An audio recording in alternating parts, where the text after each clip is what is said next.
CM योगी की कुर्सी खतरे में, योगी को हटाने के लिए अमित शाह का प्लान तैयार, उपचुनाव तय करेगा सीएम योगी का भविष्य। दोस्तों, बेशक बीजेपी ने अपने सहयोगी दलों के साथ मिलकर लगातार तीसरी बार सरकार बना ली हो, मगर इस बार दिल्ली की सत्ता का रास्ता यूपी से होकर नहीं निकला। देश के सबसे बड़े प्रदेश में सीट के लिहाज से बीजेपी को बड़ी हार मिली। बीजेपी जहां यूपी में 80 सीटों में से ज्यादा सीट जीतने का दावा कर रही थी, वहीं पार्टी अपना पुराना प्रदर्शन भी नहीं बचा पाई और लोकसभा चुनाव 2024 में बीजेपी को 80 में से सिर्फ 33 सीटों पर ही जीत मिली। लोकसभा चुनाव में मिली करारी हार से बीजेपी अभी उबर नहीं पाई है और अपने हार के कारणों का पता लगाने में जुटी हुई है। और इसी बीच 13 सीटों पर हुए उपचुनाव में भाजपा मात्र 2 सीटें जीतने में कामयाब रही, जिससे मोदी, योगी और बीजेपी की परेशानी बढ़ गई है। पश्चिम बंगाल में हुए उपचुनाव में सभी सीटों पर मिली हार के बाद अब अन्य राज्यों में होने वाले उपचुनाव के लिए बीजेपी तैयारी में जुट गई है। भाजपा के दिग्गज नेता कार्यकर्ताओं को समझाने में लगे हुए हैं। दोस्तों, वैसे तो यूपी में भी 10 सीटों पर उपचुनाव होने वाला है, जिसको लेकर जेपी नड्डा ने लखनऊ में बैठक की है और सीएम योगी ने कार्यकर्ताओं में जोश भरने का काम किया है। लेकिन इस बीच खबरों का बाजार गर्म है। दिल्ली दरबार में योगी को सीएम के पद से हटाने के लिए पूरा प्लान तैयार हो चुका है, जिसकी जिम्मेदारी अमित शाह ने संभाल ली है। इसलिए ये उपचुनाव सीएम योगी के लिए बहुत महत्वपूर्ण होने वाला है। यूपी में जिस तरह के फिलहाल हालात हैं, उसके मुताबिक 10 सीटों पर होने वाले उपचुनाव में इंडिया गठबंधन बहुत मजबूत स्थिति में नजर आ रही है। इंडिया गठबंधन को उपचुनाव में हिला पाना बीजेपी के लिए बेहद मुश्किल होने वाला है। यही वो मौका है जिससे योगी आदित्यनाथ को सीएम पद से हटाया जा सकता है, जिसको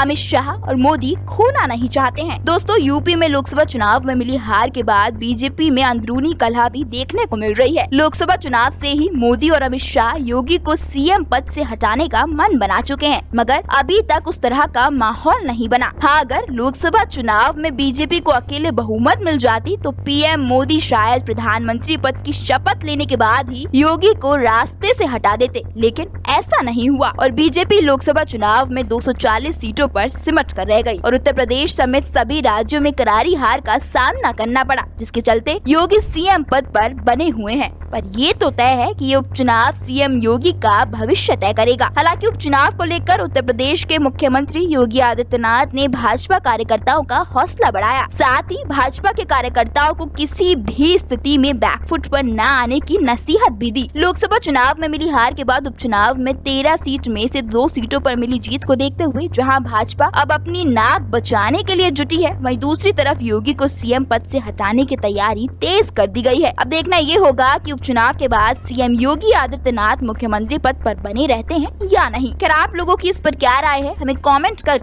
जरूर बताएं। वीडियो पसंद आई हो तो लाइक और शेयर करें और चैनल को सब्सक्राइब करना बिल्कुल ना भूलें।